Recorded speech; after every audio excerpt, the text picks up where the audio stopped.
Bonjour chers camarades, moi c'est Kofi Kwaku Bosley, donné étudiant à Seco IA, spécialiste Blender. Je vais vous parler de Blender qui est un logiciel open source qui nous permet de modéliser des objets en 3D.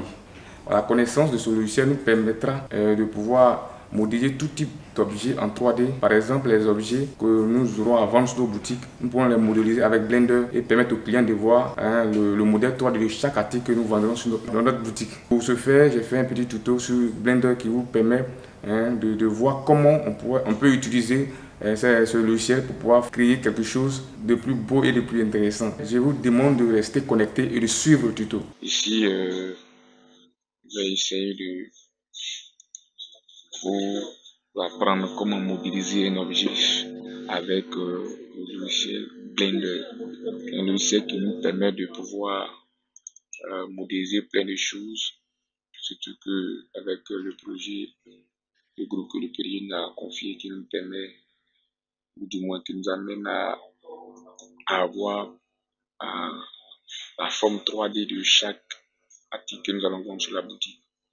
Quelqu'un qui va maîtriser Blender pourra véritablement modéliser facilement les articles et avoir leur forme 3D. Là, quand le client commande, quand le client du moins voit le produit, il peut voir sa forme 3D, essayer de tourner, faire les rotations autour de l'objet.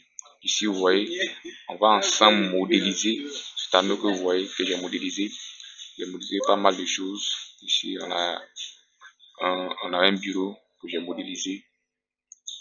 On a aussi ici un coussin que j'ai modélisé, un crayon que j'ai modélisé, le logo de Apple, une pomme, un ring, un verre que j'ai modélisé également, un téléphone que j'ai modélisé que vous voyez là. Voilà, mais ici nous allons, pour ce tuto, nous allons modéliser seulement que ce tableau. Pour ce faire, on ouvre l'interface de Blender. Quand vous ouvrez pour la première fois l'interface de Blender, voilà, Blender vous présente déjà un objet sur son espace de travail qui est un cube. Et moi, pour modéliser mon anneau, je n'ai pas besoin de cube. Donc, je vais supprimer le cube. Cela, j'appuie la touche X. Je supprime le cube. Je mets en vue de surface avec la touche 7, le pavé numérique. Je vais rester dans le mode objet. Je vais dans Hard, Mesh et sélectionne Plane, qui veut dire plan. C'est un plan plat qui est toujours en vue de surface. Et je sais que l'anneau a des contours un peu cycliques. Ici, mon objet est tout carré. Donc, je vais arrondir les contours de mon objet. Pour cela, je viens dans cet outil que vous voyez qui dépend, qui a la forme d'une clé que les mécaniciens ont tendance à utiliser. Je vais dans Add, Modifier. Ici, il y a tout un tas d'outils qui se présentent à moi pour pouvoir modifier mon objet. L'outil qui m'intéresse ici, c'est le Subdivision Surface. J'appuie automatiquement, mon objet a commencé à être modifié. Mais moi, je vais avoir un truc complètement cyclique pour éviter ces surfaces un peu. Voilà, ouais, ces arêtes là, je ne vais pas avoir d'arête, je vois un truc totalement cyclique. Je n'ai pas à ce paramètre parce que le Subdivision Surface que j'avais sélectionné, voici son abréviation ici, Sub. Voilà ces paramètres. Ici, je viens dans Viewport. On a Viewport égale à 1. Je vais l'envoyer à 3. Donc, automatiquement, mon objet est tout cyclique. Voilà. Et puis, je vais modifier mon objet. Je ne veux pas que mon objet soit tout rond. Donc, je vais le modifier sur l'axe des X, qui est l'axe rouge que vous voyez là. Je vais utiliser la touche S. Comme c'est sur l'axe des X que je vais modifier mon objet, je vais appuyer la touche SX. Je fais SX. Donc je modifie du moment mon objet sur X. Voilà, cette forme m'arrange. Maintenant, je vais aplatir le haut et le bas. Je trouve que c'est un peu trop rond. Pour cela, je vais dans mode Edit. Voilà. Et je fais CTRL R.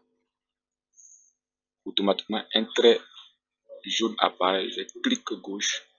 Je viens d'aplatir ainsi. Voilà. Et je vais maintenant, il repart dans mode objet. Je viens appliquer. Ok, il vient ici dans Subdivision Surface et j'applique maintenant toutes ces modifications. Voilà. Maintenant, moi, je veux garder seulement que le contour de mon objet et supprimer l'intérieur. Pour cela, je vais aller dans mode Edit, qui veut dire mode édition. Et je vais sélectionner tout ce qui est arrête à l'intérieur de mon objet et supprimer tout cela. Pour ce faire, je vais faire une sélection d'abord du contour et ensuite faire CTRL I pour faire une sélection inverse pour supprimer l'intérieur. Donc, je vais supprimer le contour. Pour supprimer le contour, d'abord, il faut faire Alt d'abord et faire Shift Alt pour sélectionner tout le contour de mon objet. Voilà. Ici, j'ai fini de sélectionner tout le contour de mon objet. Maintenant, je fais une sélection inverse. Automatiquement, je fais CTRL I et je fais X et je supprime les edges. Les edges veut dire les points. En supprimant les points, je supprime tout l'intérieur de mon objet. Je fais clic gauche. Automatiquement, vous voyez, il ne me reste que le contour de mon objet. Il n'y a plus d'intérieur. Donc, c'est ce que je veux. Maintenant, je vais positionner mon objet sur l'axe des X pour voir seulement que les faces ici, le haut et le bas. Mais même ne pas voir les côtés, c'est pour voir seulement que le haut et le bas. Mais ne pas voir ces côtés-là, c'est ce côté-là que je vois. Donc je fais une rotation sur l'axe des X. Cette rotation, on va faire cette rotation sur un angle de 90 degrés sur l'axe des X. Donc je fais R, X, 90 degrés. C'est comme si j'avais couché mon objet sur l'axe des X sur une rotation de 90 degrés. Je pars en vue de face et puis je déplace mon objet avec la touche G. Je vais positionner mon objet ici, à cette position. Maintenant, je repars dans le mode Edit et je vais ici pour sélectionner les edges. Les edges veut dire les points. Je sélectionne les points. Je sélectionne d'abord un point et je fais la touche L pour sélectionner tout l'objet. Vous voyez, je sélectionne tout l'objet et je prends 7, la touche 7 me met en vue de surface. Maintenant, ici,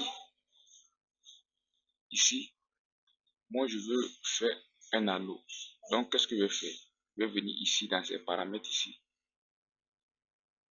Ici là, et je vais sélectionner Spin.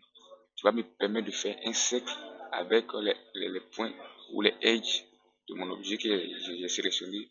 Et puis dessus, automatiquement, vous voyez cet objet là qui apparaît. On a deux plus au bord. Quand on met le curseur dessus, ça nous fait un cercle. Et nous, on va étirer sur le plus qui est là. Et puis, automatiquement, mon objet suit mon étirement. Ça suit, ça suit, ça suit, ça suit. Et ça me vient se joindre. Voilà. Voilà. Et voici mon anneau. Mais je trouve que mon anneau est un peu trop grand. Donc je vais abaisser mon anneau. Je vais abaisser la taille de mon anneau. Je viens ici. Je clique ici, ce qui est là. On a mis scale qui veut dire modification. Je clique sur scale ici. Et je modifie sur l'axe des Z. Ok. Voilà. Bon. Au bien détail, on va faire retour pour voir quelque chose. Retour. Voilà. On va faire retour avec Z. On va retirer. On revient ici. Dans Spin. On étire. On étire. Oh, oh. Ok. Maintenant, je me rends compte que mon objet n'est pas tout cyclique. On a des vertices, vertices, vertices. Je veux avoir un truc lisse et très rond. Qu'est-ce que je fais? Je viens en bas ici. Vous avez mis Spin, je clique dessus. On dit Step. Ça me permet de pouvoir ajouter un certain nombre de points à mon objet pour le rendre un peu plus lisse. Donc ici on a 12. Moi je vais à 64 par exemple. Je fais entrer. Vous voyez, automatiquement mon objet est tout rond. Voilà, mon objet devient tout rond. Ok. Maintenant, je vais dans mode objet. Je me positionne en vue de côté et je vais diminuer la taille de mon objet en venant ici sur ce scale. Je modifie sur l'axe des Y, des Z du moins.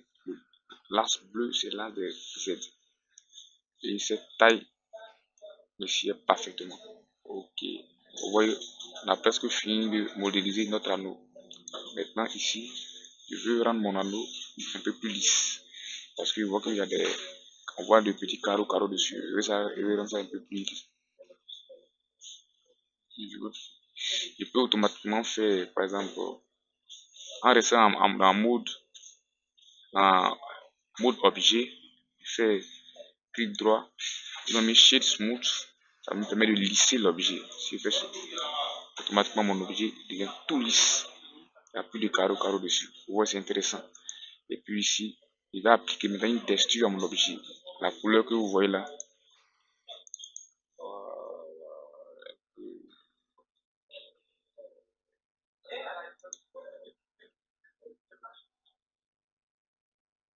Vous voyez la couleur or brillant. On va appliquer cette texture à notre objet.